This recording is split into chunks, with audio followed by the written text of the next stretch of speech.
Hello friends, welcome back to my YouTube channel. ఏంటి thumbnail చూసి confuse అవుతున్నారా? ఈ సింహాసనపురి ఎక్కడుందని?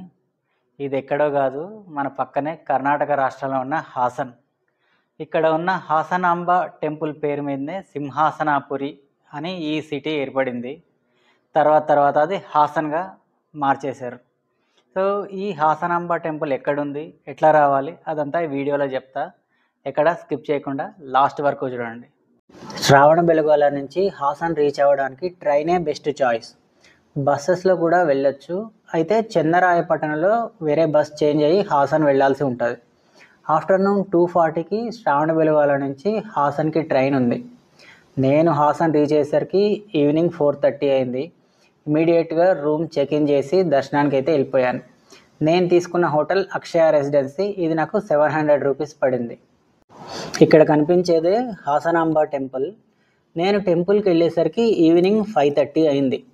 వర్షం కూడా పడింది, నేలంతా తడిగా చిత్తడిగా ఉంది. సో టెంపుల్కి అయితే వెళ్ళిపోయాను నేను. సో వన్స్ ఈ టెంపుల్కి వెళ్ళిన తర్వాత దీని టైమింగ్స్ అనేవి యూనిక్గా ఉంటాయి.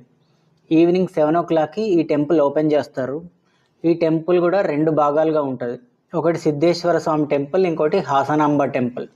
నేను టెంపుల్లోకి వెళ్ళగానే ఒక ప్రదక్షిణం అయితే చేసేసాను. వీటిలో సిద్ధేశ్వర ఆలయం సంవత్సరం అంతా తెరిచే ఉంటుంది. లోపల శివుడు నిజ రూపంలో దర్శనమిస్తాడు.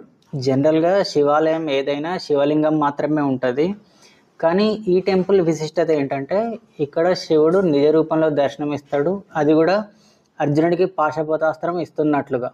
ఇంకా రెండో భాగమైన హాసనాంబ టెంపుల్ సంవత్సరంలో ఆశ్వయుజ పౌర్ణమి నుంచి దీపావళి అమావాస్య వరకు ఓపెన్ చేసి ఉంటుంది. అంటే ప్రెజెంట్ టైం, ఇప్పుడు దసరా అయిపోయింది కదా, దీపావళి వరకు ఇది ఓపెన్ చేసి ఉంటుంది. ఈ టెంపుల్ చూడాలంటే ఇదే కరెక్ట్ టైం. ఈ టైంలో మాత్రమే టెంపుల్ ఓపెన్ చేసి ఉంటుంది. దీపావళి తర్వాత టెంపుల్ని కంప్లీట్గా క్లోజ్ చేసేస్తారు. అమావాస్య అయిన తర్వాత రోజున పాడ్యమి, దీన్నే రావణోత్సవంగా జరుపుతారు. దీన్నే బలిపాడ్యమి అని కూడా అంటారు. బలిపాడ్యం తర్వాత టెంపుల్ని కంప్లీట్గా మూసేస్తారు.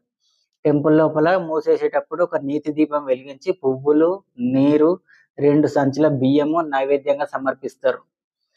ఇట్లా సమర్పించిన తర్వాత నెక్స్ట్ సంవత్సరం ఓపెన్ చేసే వరకు ఈ నేతి దీపం అట్లాగే వెలిగి ఉంటుంది. ఆ దీపంలో వేసిన నెయ్యి కొంచెం కూడా కరిగిపోదు. ఇక్కడ చూస్తున్నారు కదా, ఆ పెద్ద ఆవిడ స్టోరీ అంతా చెప్పారు నాకు. తర్వాత మనకు యాజ్ యూజువల్గా గూగుల్లో సెర్చ్ చేసి కరెక్టా కాదా అని నేను రీసెర్చ్ చేసుకున్నా దీని మీద. ఇంకా అమావాస్య తర్వాత ఈ టెంపుల్ దర్శనం చేసుకోవాలంటే అవకాశం ఉండదు. ఇగో చూసినారు కదా, డోర్ క్లోజ్ చేసి ఉంది. అందరూ డోర్ క్లోజ్ చేసిన డోర్ దగ్గర దండం పెట్టుకుంటున్నారు. ఈ విండోలోంచి కనిపిస్తుంది అన్నారు, కానీ నాకైతే అమ్మవారు ఎక్కడ కనిపించలేదు విండోలోంచి.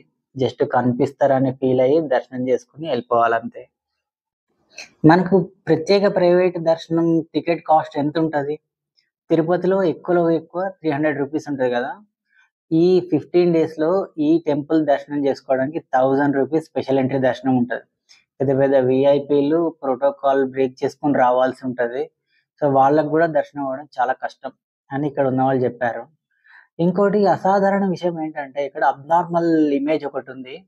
అది రావణాసురుడు 9 తలలతోటి వీణ వాయిస్తున్నట్టుగా ఈ టెంపుల్ లోపల ఒక ఇమేజ్ అయితే ఉంది. మరి దాని స్టోరీ ఏంటి అనేది ఎక్కడ ఇన్ఫర్మేషన్ అయితే లేదు. ఈ హాసనాంబ టెంపుల్ని ఆనుకునే ఒక వినాయకుడి గుడి కూడా ఉంది. అండ్ ఇక్కడ ఇంకొక శిలాశాసనం ఒకటి ఉంది. సో ఇది ఎవరు నిర్మించారు అనేది. సో దీని మీనింగ్ కూడా నేను తెలుగులో ట్రాన్స్లేట్ చేసి పక్కన ఇచ్చాను. ఈ శాసనాన్ని వేయించింది విజయనగర సామ్రాజ్యం ప్రభువులు. సో వాళ్ళు ఈ ల్యాండ్ ఎంత ఇచ్చారు ఏంటి అనేది క్లియర్గా ఇచ్చారు. అచ్యుతరామరాయలు ఈ ల్యాండ్ డొనేట్ చేసినట్టుగా ఇక్కడ శాసనం అయితే వేశారు. సరే, ఇక్కడ టెంపుల్ స్టోరీ ఏంటంటే ఒకసారి సప్త మాతృకులైన బ్రాహ్మి, మహేశ్వరి, కౌమారి, వైష్ణవి, అట్లాగే వారాహి, ఇంద్రాణి వీళ్ళంతా ఉత్తర భారత నుంచి దక్షిణ భారతదేశానికి చూడడానికి వస్తారు.